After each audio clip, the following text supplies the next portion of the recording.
Halo, perkenalkan nama saya Yohana Mai. Hari ini saya akan mempresentasikan tugas saya yaitu perkembangan dan pengembangan ilmu pengetahuan alam. Yang pertama, ada metode ilmiah sebagai dasar IPA.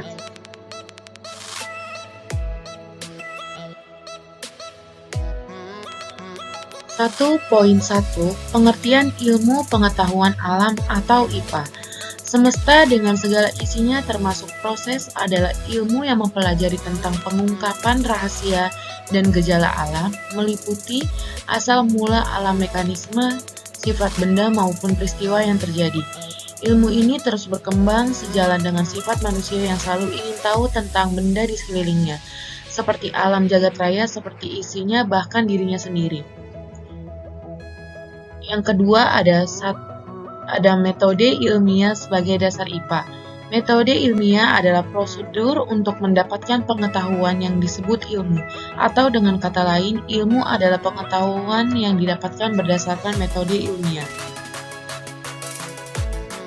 Di poin yang kedua, ada 4 syarat pengetahuan ilmiah.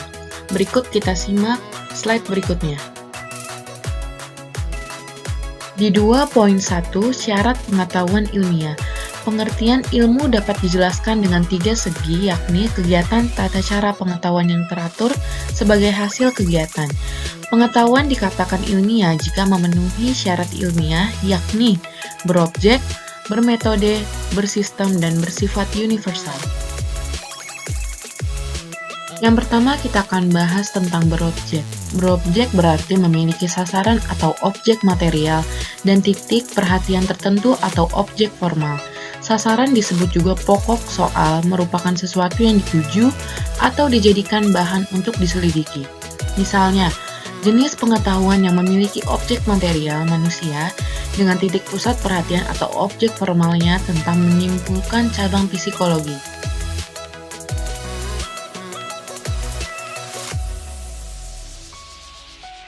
Kita lanjut ke yang kedua, yaitu bermetode. Bermetode atau mempunyai metode berarti memiliki seperangkat pendekatan sesuatu dengan aturan-aturan yang logis. Metode merupakan cara bertindak menurut aturan tertentu.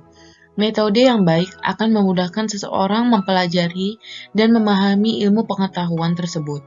Metode keilmuan dapat dibedakan menjadi metode keilmuan kuantitatif dan keilmuan kualitatif. Yang ketiga ada bersistem. Bersistem atau bersifat sinematis, bermakna memiliki kebulatan dan keutuhan. Bagian-bagian harus merupakan satu kesatuan yang saling berhubungan dan tidak berkontradiksi sehingga membentuk kesatuan keseluruhan. Bagian-bagian itu saling berkaitan baik hubungan, interrelasi atau saling berhubungan, interdependensi atau saling berkegantungan.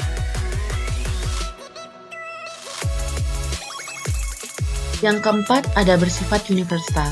Ini adalah poin yang terakhir. Bersifat universal atau dapat dikatakan bersifat objektif dalam arti bahwa penelusuran kebenaran tidak didasarkan oleh alasan rasa senang atau tidak senang, setuju atau tidak setuju, melainkan karena alasan atau bukti yang dapat diterima oleh akal.